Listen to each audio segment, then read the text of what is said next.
Hello students, আজকে আমরা শুরু করব ত্রিকোণমিতিক বিপরীত বৃত্তীয় অপেক্ষক বা ট্রাইগোনোমেট্রিক ইনভার্স ফাংশন। তাহলে এই যে ইনভার্স ফাংশন কথাটা, এখান থেকে তোমরা বুঝতে পারছো যে একটা ফাংশনের বিপরীত ফাংশন আমরা আলোচনা করব। কাদের বিপরীত? না, এই যে ওয়াই সমান সাইন এক্স, ওয়াই সমান কস এক্স, এই ধরনের যে ফাংশনগুলো ত্রিকোণমিতিক ফাংশন, সেগুলোর আমরা বিপরীত ফাংশন নিয়ে আলোচনা করব। এখন তোমরা এর আগের চ্যাপ্টারে শিখেছো যে একটা ফাংশনের ইনভার্স কখন এক্সিস্ট করে, যখন ওই ফাংশনটা বাইজেক্টিভ হয়, অর্থাৎ 1 এবং অন টু হয়। তো এই যে সাইন এক্স ফাংশনটা, এর বিপরীত কখন এক্সিস্ট করবে? যখন এই সাইন এক্স ফাংশনটা বাইজেক্টিভ হবে। আচ্ছা, তাহলে বলো তো সাইন এক্সের ডোমেন কি? ডোমেনটা কি? ডোমেনটা হচ্ছে সম্পূর্ণ আর, কারণ যে কোনো কোণের জন্য আমি সাইন এক্সের মান বার করতে পারি, তাই না? তাহলে সম্পূর্ণ আর হচ্ছে ডোমেন। আর কোডোমেন কত? কোডোমেনটাও আর, কিন্তু রেঞ্জ কত? রেঞ্জ হচ্ছে -1 থেকে 1, তাই তো? রেঞ্জ অফ এফ সমান হচ্ছে -1 থেকে 1, এটা হচ্ছে রেঞ্জ। আর কোডোমেন হচ্ছে আর, অর্থাৎ এই ফাংশনটা এফ সমান সাইন এক্স, এফ এক্স সমান sine x from R to R, এই ফাংশনটা কিন্তু বাইজেক্টিভ নয়। কারণ কি? দেখো, এই রেঞ্জটা কোডোমেনের সাবসেট, অর্থাৎ সারজেক্টিভ নয়। আবার এফ 0 ডিগ্রি সমান এফ 360 ডিগ্রি, বা এফ 30 ডিগ্রি সমান এফ 150 ডিগ্রি নয়। সাইন 0 যা সাইন 360 ডিগ্রি তাই, সাইন 30 ডিগ্রি যা সাইন 150 ডিগ্রিও তাই, তাই না? তার মানে দুটো আলাদা আলাদা ভ্যালুতে একই মান দিচ্ছে, তার মানে কী ফাংশন হচ্ছে? সেটা মেনি ওয়ান ফাংশন, তাই না? এই যে এরকম ভালো করে বুঝো, এখানকার দুটো মানকে এখানকার একটা মানে নিয়ে যাচ্ছে, অ্যাকচুয়ালি দুটো নয়, আরও বেশি, এখানকার অসংখ্য মানকে এখানকার একটা মানে নিয়ে যাবে। তাহলে এটা মেনি ওয়ান ফাংশন, অর্থাৎ 1 নয়, তাহলে 1 নয়, আবার 1 নয়। তাহলে এখানে তার মানে কি বাইজেক্টিভ নয়, অর্থাৎ এই ফাংশনটার বিপরীত এক্সিস্ট করবে না। কিন্তু যদি আমি ডোমেনটাকে একটু, ডোমেন এবং রেঞ্জ দুটোকে, ডোমেন এবং কোডোমেন দুটোকে যদি একটু চেঞ্জ করে ফেলি, দেখো আমি ডোমেনটা বলছি -π/2 থেকে π/2, এইটা, আর রেঞ্জ হচ্ছে -1 to 1, এটাকে কোডোমেন বলছি। তাহলে দেখো, এইটা যখন ডোমেন আর এইটা যখন কোডোমেন, তখন রেঞ্জ তো এটাই, তাহলে রেঞ্জ ইকুয়ালস টু কোডোমেন হচ্ছে, তার মানে সারজেক্টিভ হচ্ছে। আচ্ছা, এবার 1 এর ব্যাপারে চলে আসি। খুব সহজ, গ্রাফটা আঁকো। সাইন এক্সের গ্রাফ কীরকম হয়?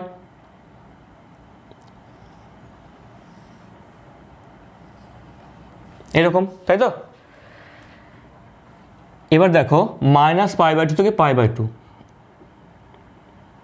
এখান থেকে এতটা, এটা হচ্ছে π/2 আর এটা হচ্ছে -π/2। তাহলে -π/2 থেকে π/2 এই জায়গাটাতে দেখো -1, এই মানটা কত? এটা হচ্ছে -1, সরি এই মানটা হচ্ছে -1, এই যে এই দৈর্ঘ্যটা, এটা কত দৈর্ঘ্য? -1। তারপর আস্তে আস্তে কমতে কমতে কমতে, সরি বাড়তে বাড়তে বাড়তে বাড়তে এখানে 0 এলো, আবার আরেকটু বাড়তে বাড়তে বাড়তে বাড়তে এখানে 1 এলো, এটা হচ্ছে 1, এটা হচ্ছে 1, π/2 তো 1। অর্থাৎ কি, -π/2 থেকে π/2 মধ্যে প্রত্যেকটা মান পাচ্ছে, এবং প্রত্যেকটা ডিস্টিংক্ট, অর্থাৎ আলাদা আলাদা। এখানে যা মান, এখানে কিন্তু আলাদা মান। কিন্তু যদি তুমি এটা নিতে 0 থেকে পাই নিতে, এটা হচ্ছে 0, এটা হচ্ছে পাই। যদি তুমি 0 থেকে পাই এই বিস্তারটা নিতে ডোমেন হিসাবে, তাহলে কী হতো? দেখো, এই যে এইখানে যা এখানেও তাই, তাই না? এই যে এদের সমান, এখানে যা ভ্যালু এখানেও সেম ভ্যালু, অর্থাৎ কি এটা 1 হচ্ছে না। তাহলে 1 হতে গেলে -π/2 থেকে +π/2 পর্যন্ত নিতে হবে। তাহলে এই ক্ষেত্রে এই ফাংশনটা হয়ে যাচ্ছে এবার বাইজেক্টিভ, এটা হয়ে যাচ্ছে বাইজেক্টিভ। ব্যাস, তাহলে এর ইনভার্স এক্সিস্ট করবে। তাহলে এফ ইনভার্স কী হবে? সেটা রেঞ্জটা হয়ে যায় ডোমেন, তাহলে -1 থেকে 1 ডোমেন হলো, আর রেঞ্জটা কী হবে? এই ডোমেনটা রেঞ্জ হয়ে যাবে, তাহলে -π/2 থেকে π/2, এটা। এবং ফাংশনটা কীরকম হবে? না এফ ইনভার্স এক্স সমান হবে সাইন ইনভার্স এক্স, তাই তো? অর্থাৎ কি সাইন যে কাজটা করছিল কোণগুলোকে একটা সংখ্যা নিয়ে যাচ্ছিল, এখন সাইন ইনভার্সটা কী করবে, সংখ্যাগুলোকে কোণে নিয়ে আসবে, তাই তো? এই ইনপুট দেবো আমরা সংখ্যা, একটা রিয়েল নাম্বার, -1 থেকে 1-এর মধ্যে একটা রিয়েল নাম্বার ইনপুট দেবো এবং সেটা আমাকে কী দেবে, একটা কোণ দেবে, এটা একটা কোণ হবে, ঠিক আছে? তাহলে এই দাঁড়ালো আমাদের একটা ইনভার্স ফাংশন, সাইনের ইনভার্স ফাংশন। আচ্ছা, এবার প্রশ্ন রাখতে পারে যে এই সাইন ইনভার্সটা কি শুধুমাত্র এখানে এক্সিস্ট করবে -π/2 থেকে π/2 মধ্যে? কখনোই না। তুমি π/2 থেকে 3π/2 যদি নিতে, সেখানেও এক্সিস্ট করতো। দেখো আমি একটা গ্রাফিক্সের মাধ্যমে তোমাদেরকে খুব ভালোভাবে দেখিয়েছি যে সাইন এক্স যে ম্যাপিংটা সেটা কোথায় কোথায় বাইজেক্টিভ হবে। প্রথমত দেখো দেখিয়েছি -π/2 থেকে π/2 মধ্যে বাইজেক্টিভ হবে, দেখো সবুজ কালারে দেখিয়েছি। তারপরে দেখো আর একটা কালারে দেখিয়েছি π/2 থেকে 3π/2 মধ্যে। তারপরে দেখিয়েছি আর একটা কালারে 3π/2 থেকে 5π/2 থেকে পর্যন্ত। আবার তারপরেও হতে পারে, আবার এইদিকে বাঁ দিকেও হতে পারে, ঠিক আছে? অর্থাৎ পুরো আর সেটে আমি অসীম সংখ্যক ডোমেন পাবো, যার জন্য এটা এই ফাংশনটা বাইজেক্টিভ হবে, অর্থাৎ এর ইনভার্স এক্সিস্ট করবে। তাহলে আমরা কোনটা নিয়ে কাজ করব, এটা হচ্ছে প্রশ্ন। আমি তো সবগুলোকে নিয়ে একসঙ্গে কাজ করতে পারবো না। তাহলে আমরা ঠিক করে রেখেছি যে যেই ডোমেনটা সব থেকে কেন্দ্রের কাছে, মানে মূলবিন্দুর কাছে, বা এভাবে বলতে পারো যে যেই ডোমেনের ভ্যালুগুলো সাংখ্যমান সব থেকে ছোটো, সেই ডোমেনটা নিয়ে আমরা কাজ করব। এবং সেই ডোমেনটাই হয়ে যাবে এই ইনভার্স ফাংশনের রেঞ্জ। অর্থাৎ আমি যখন সাইন ইনভার্স এক্সের মান পুট করবো -1 থেকে 1-এর মধ্যে, তখন আমাকে কী দেবে, -π/2 থেকে π/2 এর মধ্যে ভ্যালু দেবে। অ্যাকচুয়ালি তার পরেরগুলোও দিতে পারে, তার পরেরগুলোও দিতে পারে, কিন্তু আমরা কাজ করছি এটা নিয়ে, সেজন্য এইটাকে বলা হবে মুখ্য মানের অঞ্চল। এইটাকে বলা হবে মুখ্য মানের অঞ্চল। মুখ্য মানে প্রধান, মুখ্য মানের অঞ্চল। আমরা তোমাদের ক্লাস 12-এ এই যত ইনভার্স ফাংশনগুলো নিয়ে পড়বো, প্রত্যেকটাতেই মুখ্য মানের অঞ্চল নিয়ে কাজ করবো। আমরা এই এক্সট্রা যে অঞ্চলগুলো পাচ্ছি সেগুলো নিয়ে আমরা কাজ করবো না, ঠিক আছে? শুধুমাত্র মুখ্য মানের অঞ্চল নিয়ে কাজ করব। বেশ, তাহলে সাইন ইনভার্স এক্স, এটা সম্বন্ধে তোমাদের ধারণা ক্লিয়ার হলো? যদি সাইন এক্স বা সাইন থিটা সমান এক্স হয়, তাহলে সাইন ইনভার্স এক্স সমান থিটা। যেমন তোমরা ম্যাপিংয়ের ক্ষেত্রে পড়েছো যে একটা ম্যাপিং সাইন ম্যাপিংটা যদি থিটাকে এক্সে নিয়ে যায়, তাহলে তার ইনভার্সটা কী হবে, এক্সকে থিটাতে নিয়ে যাবে, তাই তো? সেটাই এখানে হচ্ছে। অর্থাৎ এটা কিন্তু কখনোই এরকম নয়, সাইন ইনভার্স এক্স মানে কিন্তু 1/sin x কখনোই নয়, কারণ এইটা সূচক নয় বা পাওয়ার নয় বা ইন্ডেক্স হিসাবে আমরা লিখিনি। এটাকে কীভাবে লিখেছি, জাস্ট একটা নাম হিসাবে। সাইন ইনভার্স এটা একটা ফাংশনের নাম, ঠিক আছে? এটা কিন্তু পাওয়ার হিসাবে লিখিনি, সেই জন্য 1/sin x এটা কখনোই নয়। আচ্ছা, তাহলে আমরা সাইন এক্স বুঝলাম, সাইন ইনভার্স এক্স বুঝলাম। কি সাইন ইনভার্স এক্সের ডোমেন হচ্ছে -1 to 1 আর রেঞ্জ হচ্ছে -π/2 থেকে π/2, ঠিক আছে? এবং এটাকে বলা হবে মুখ্য মানের অঞ্চল। ওকে, আচ্ছা, এবার আমরা চলে যাব y সমান fx সমান cos x, এই ফাংশনের বিপরীত ফাংশনে। তো তাহলে আমরা প্রথমে cos x এর লেখচিত্রটা আগে এঁকে নিই, তাহলে খুব সুবিধা হবে। কীরকম cos x এর লেখচিত্র হয়, এইখান থেকে শুরু হয়।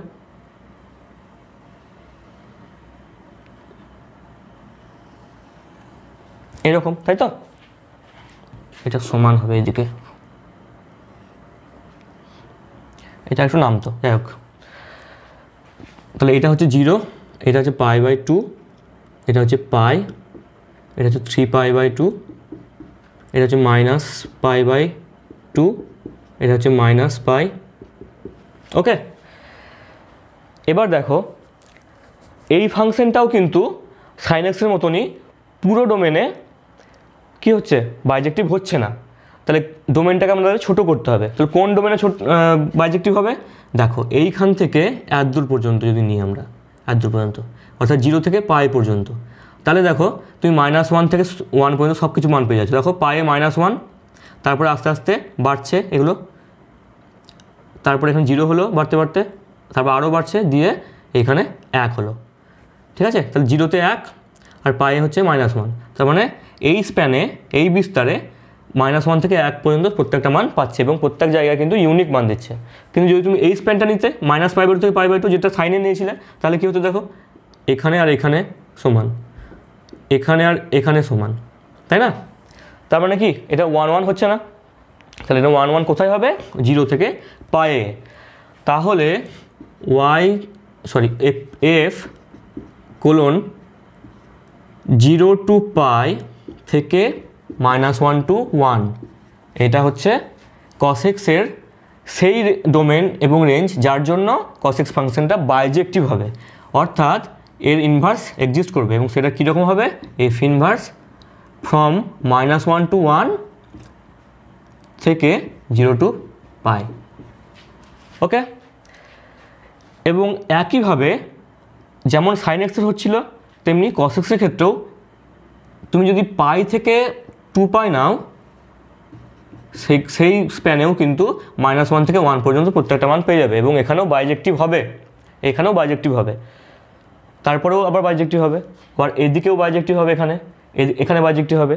তার মানে কি পুরো জায়গাতেই অনেকগুলো অংশে বাইজেক্টিভ হবে। কিন্তু আমরা কোন অংশটা নিয়ে কাজ করব? যে অংশটা মূলবিন্দু সবথেকে কাছে এবং সাংখ্যমান, অর্থাৎ সাংখ্যমান সবথেকে ছোট। তাহলে দেখো এখানে মূলবিন্দু সবথেকে কাছে কোন স্প্যানটা আছে বাইজেক্টিভওয়ালা? এই স্প্যানটা, বা এই স্প্যানটাও আছে, কিন্তু এটা নেগেটিভ দিকে, আমরা সবসময় নেগেটিভ অ্যাভয়েড করবো, সেজন্য এই স্প্যানটাকে নেব। ঠিক আছে, তাহলে আমরা 0 to π, এটা হচ্ছে আমাদের cos ইনভার্স x এর রেঞ্জ, এর রেঞ্জ হচ্ছে 0 to π, এবং এটাই হচ্ছে মুখ্য মানের অঞ্চল। খুব ইম্পর্টেন্ট, মুখ্য মানের অঞ্চল। মুখ্য মান বার করতে গিয়ে অনেকে অনেক রকম করে, খুব ভুল করে। মুখ্য মানের অঞ্চলটা কিন্তু খুব ইম্পর্টেন্ট, যার জন্য আমি তোমাদেরকে এত এক্সপ্লেন করছি, এই ছবি টবি এঁকে এতটা এক্সপ্লেন করছি। বেশ, এরপর চলে আসি ট্যান ইনভার্স এক্সে। তাহলে প্রথমে y সমান fx সমান ট্যান এক্স, এটাকে আগে কনসিডার করো। এবার দেখো এটা কোথায় বাইজেক্টিভ, আবার সেই ছবি আঁকো, সব থেকে ভালো জিনিস, ছবি আঁকলে সব থেকে ভালো ক্লিয়ার হয়। তাহলে এইটা,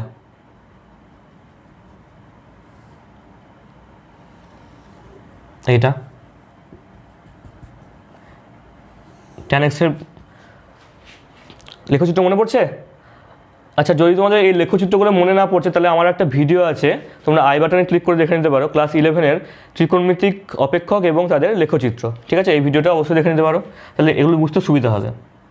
এবার দেখো এটা হচ্ছে ট্যান এক্সের লেখচিত্র, এরকম অসীম সংখ্যক কার্ভ আছে, এরকম এদিকেও আছে। ঠিক আছে, কীভাবে দেখো, এটা হচ্ছে -π/2, এটা হচ্ছে π/2, তাহলে -π/2 থেকে π/2-র মধ্যে এর একটা কার্ভ আছে যেটা সমস্ত মান দিচ্ছে। দেখো এখানে 0 দিচ্ছে, তারপর আস্তে আস্তে বাড়তে বাড়তে বাড়তে বাড়তে বাড়তে বাড়তে এখানে একদম ইনফিনিটি পর্যন্ত যাচ্ছে, এইদিকে কমতে কমতে কমতে কমতে -ইনফিনিটি পর্যন্ত যাচ্ছে। তাহলে ট্যান এক্সের ডোমেন হচ্ছে পুরোটাই এই পয়েন্টগুলো বাদ দিয়ে, π/2 -π/2 এগুলো বাদ দিয়ে পুরোটাই ডোমেন। তাহলে ট্যান এফ এর ডোমেন হচ্ছে পুরো আর, সম্পূর্ণ আর থেকে এইগুলো বাদ, এই পয়েন্টগুলো বাদ, মানে n π/2 এগুলো বাদ, এবং রেঞ্জ হচ্ছে সম্পূর্ণ আর, এটা হচ্ছে রেঞ্জ। কিন্তু আমরা বাইজেক্টিভ চাইছি, তাহলে এবং কেন্দ্রের সব থেকে কাছে যেটা, বা যেখানে ডোমেনের মানগুলো সব থেকে সাংখ্যমান ছোট, সেই জায়গাটা চাইছি, তাহলে সেটা হচ্ছে এইটা -π/2 থেকে π/2। দেখো এখানে প্রত্যেকটা মান পাচ্ছি এবং এখানে প্রত্যেকটা মান আলাদা আলাদা। তাহলে -π/2 থেকে π/2, f -π/2 থেকে π/2। দেখো এটা ওপেন ইন্টারভাল লিখলাম, কারণ π/2-তে কিন্তু সংজ্ঞাত নাই।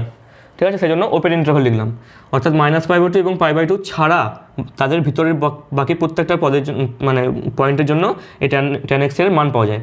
তাহলে এখান থেকে আর এইটা হচ্ছে বাইজেক্টিভ ট্যান ইনভার্সের ডোমেন এবং রেঞ্জ, সরি বাইজেক্টিভ ট্যান এক্সের ডোমেন এবং রেঞ্জ।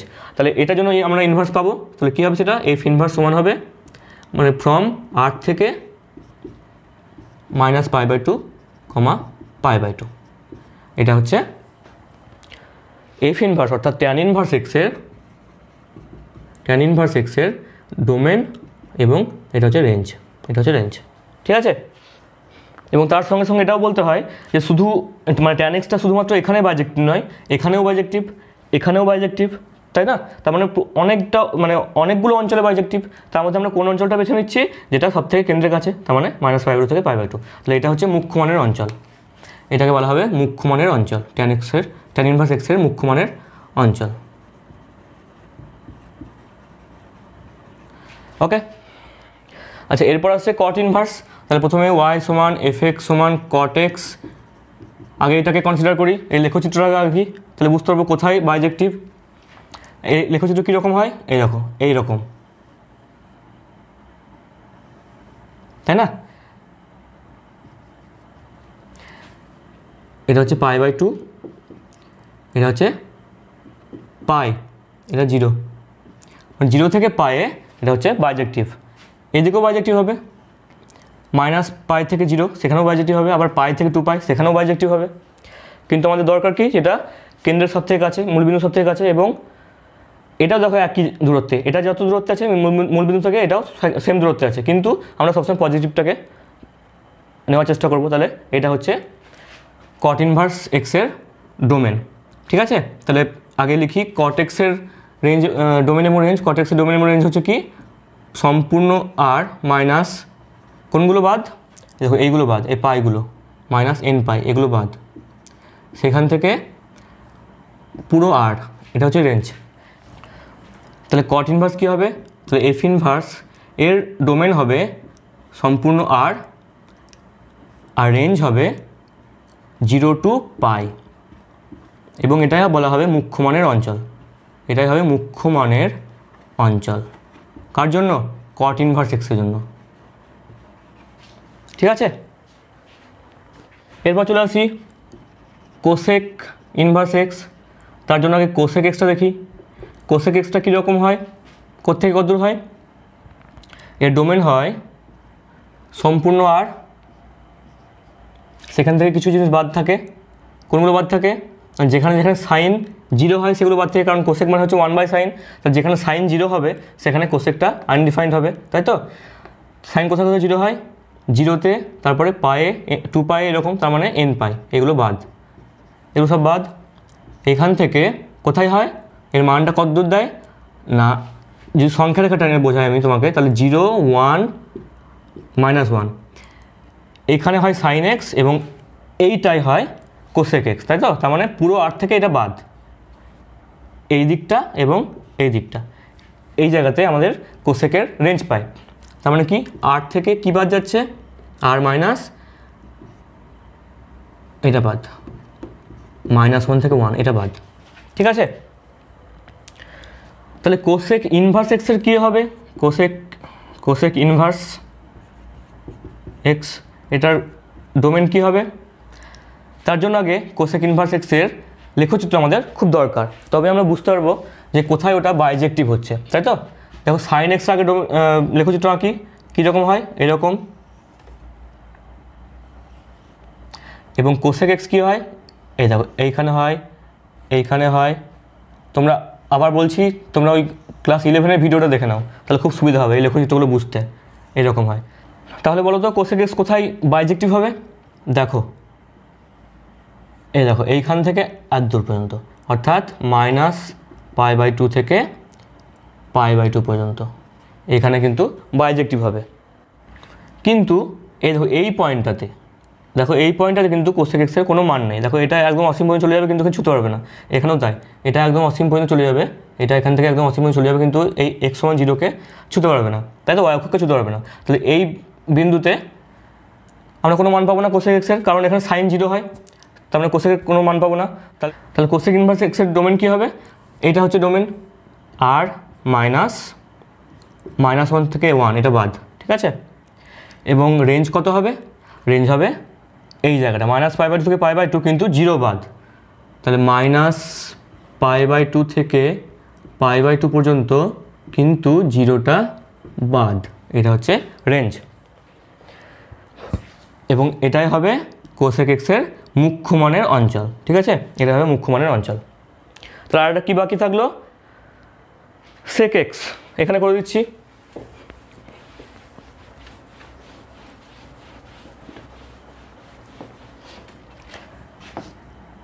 প্রথমে sec x এর লেখচিত্র আঁকি।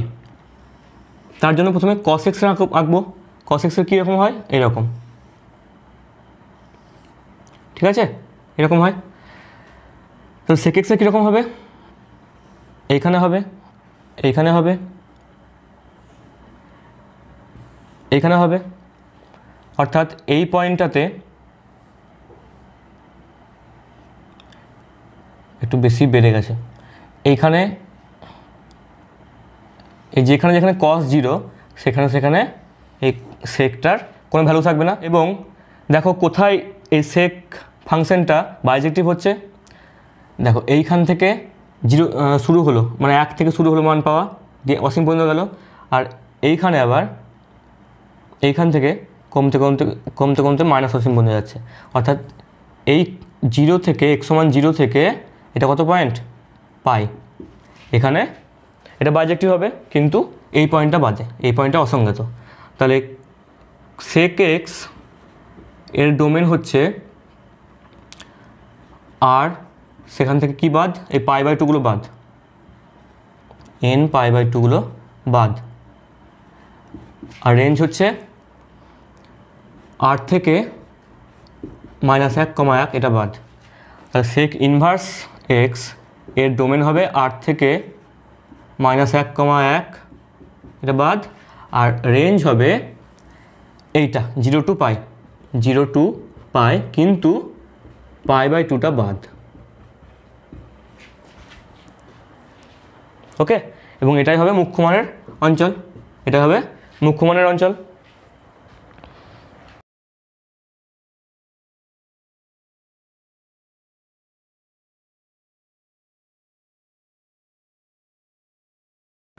দেখো আরেকবার ঝালিয়ে নিই, সাইন ইনভার্স এক্স এর ডোমেন হচ্ছে -1 থেকে 1 এবং রেঞ্জ হচ্ছে -π/2 থেকে π/2। কস ইনভার্স এক্স এর ডোমেন একই, কিন্তু রেঞ্জ হচ্ছে 0 থেকে π। ট্যান ইনভার্স এক্স এর ডোমেন হচ্ছে সম্পূর্ণ r এবং রেঞ্জ হচ্ছে -π/2 থেকে π/2। কট ইনভার্স এক্স এর সম্পূর্ণ r এবং রেঞ্জ হচ্ছে 0 to π।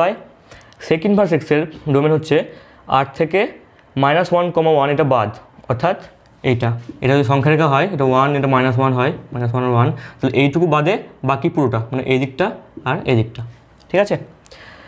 এটা হচ্ছে sec x এর, এবং সেম cosec x এর, ঠিক আছে। আর রেঞ্জগুলো কীরকম না, sec x এর রেঞ্জ হচ্ছে 0 to π, যেমন cos ইনভার্স x এর, কারণ কি sec ইনভার্স তো cos ইনভার্সের উল্টো হয়, সেজন্য এর রেঞ্জটা একই, কিন্তু এই পয়েন্টটা বাদ, কারণ কি এই পয়েন্টে cos x 0 হয়, সেজন্য sec x টা আনডিফাইন্ড হবে। সেম cosec x এর জন্য তাই, দেখো এখানে sin x এর রেঞ্জ তাহলে সেম, কিন্তু 0তে বাদ, কারণ কি 0তে sin 0 হচ্ছে 0, অর্থাৎ cosec 0টা হবে আনডিফাইন্ড। আর চলো আমরা এবার একটা মুখ্য মান বের করে নিই। মনে করো প্রথমে অঙ্কটা হচ্ছে সাইন ইনভার্স 1/2 এর মুখ্য মান কত। তাহলে প্রথমে আমি কী করবো, প্রথমে এটাকে সমান y ধরে নেব। তাহলে কি হচ্ছে দেখো তো, সাইন y সমান 1/2, তাই না? ইনভার্স ফাংশন তো এভাবে কাজ করে। এটা ইমপ্লাই করছে সাইন y সমান 1/2, মানে কি লিখতে পারি, সাইন কত লিখতে পারি, অনেক কিছু লিখতে পারি, কিন্তু আমরা কোনটা লিখব, দেখো সাইন ইনভার্স এর রেঞ্জ কোথায়, মানে মুখ্য মানের রেঞ্জ কোথায়, মুখ্য মানটা হচ্ছে -π/2 থেকে π/2, এইটাকে আমাকে খেয়াল রাখতে হবে। তাহলে এর মধ্যে আমি কোথায় সাইনের মান হাফ হয় সেটা আমি খেয়াল করব না, এর মধ্যে 30 ডিগ্রি অর্থাৎ π/6 সাইনের মান হাফ হয়। তাহলে y সমান হবে π/6, অর্থাৎ এই সাইন ইনভার্স হাফ এর মুখ্য মান হচ্ছে π/6, বোঝা গেল। তেমনি কস ইনভার্স মনে করো -½ এটা কীরকম হবে, সমান y ধরে নিলাম, তাহলে cos y সমান -½ এবার cos কত সমান -½ হয়, অনেক জায়গায় হয়, তাহলে আমরা কোথায় দেখব না, এর মুখ্য মানের অঞ্চলে দেখব। মুখ্য মানের অঞ্চল হচ্ছে 0 to π, তাহলে 0 to π এ cosের মান কোথায় -½ হয় সেটা আমরা বার করব। দেখো 0 to π মানে এই জায়গাটা, এখানে নেগেটিভ কোথায় হয়, এখানে এই সেকেন্ড কোয়াড্রেন্টে cos নেগেটিভ হয়, তাহলে এখানে কোথাও হবে, তার মানে π - cos পাই মাইনাস কস কত সময় হাফ হয়, π/3, তাই তো? তাহলে পাই মাইনাস π/3, তার মানে হচ্ছে y সমান পাই মাইনাস π/3 অর্থাৎ 2π/3 সমান 120 ডিগ্রি। তাহলে এটাই হচ্ছে কস ইনভার্স হাফের মুখ্য মান। ঠিক আছে, একটা ট্যান বার করি। মনে করো ট্যান ইনভার্স -1, এটা সমান y ধরে নেবো। তাহলে কি আসবে, ট্যান y সমান -1।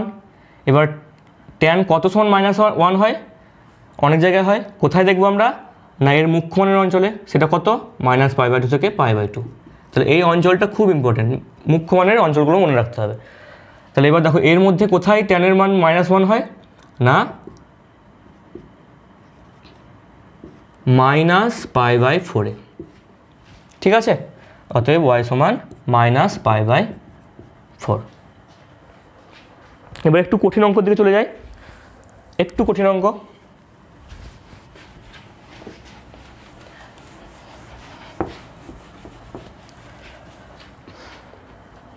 তার আগে বলে দিই, এই যে সাইন ইনভার্স, এটা তো সাইনের বিপরীত ফাংশন।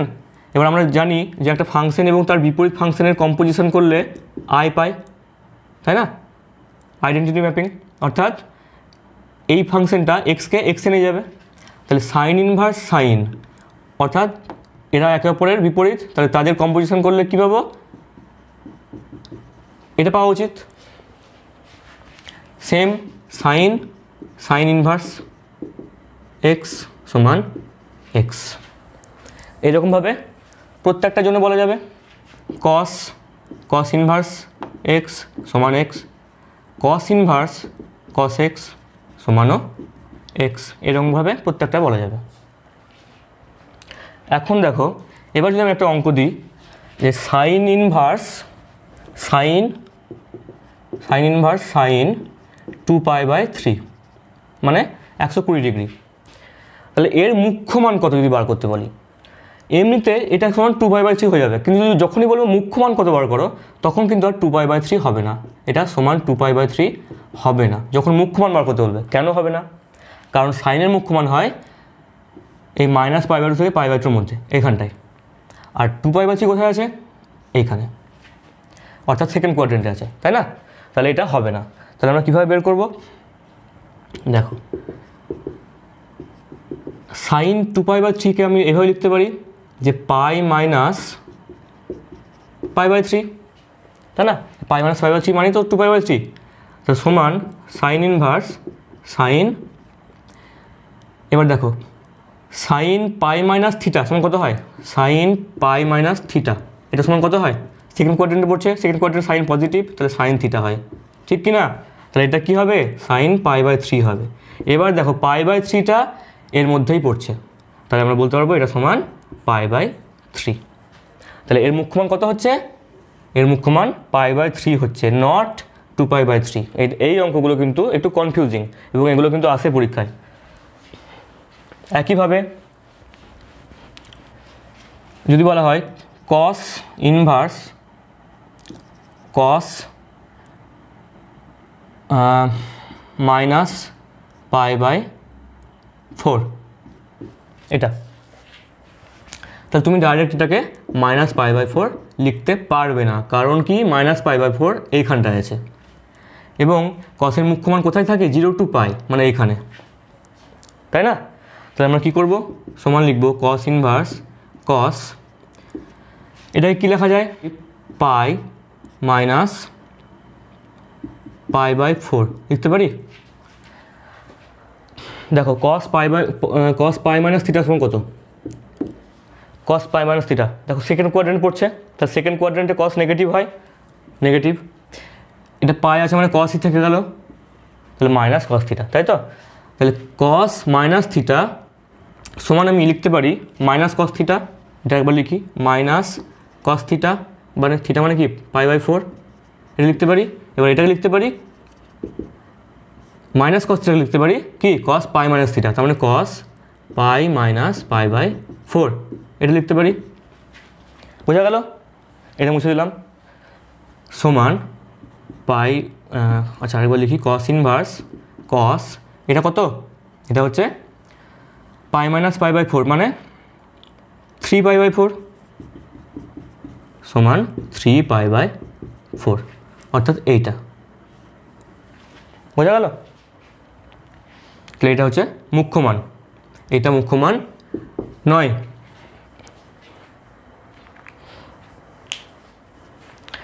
আচ্ছা, আশা করি তোমাদের এই ট্রিগোনোমেট্রিক যে ইনভার্স ফাংশনের চ্যাপ্টারটা এর বেসিকটা ক্লিয়ার হলো।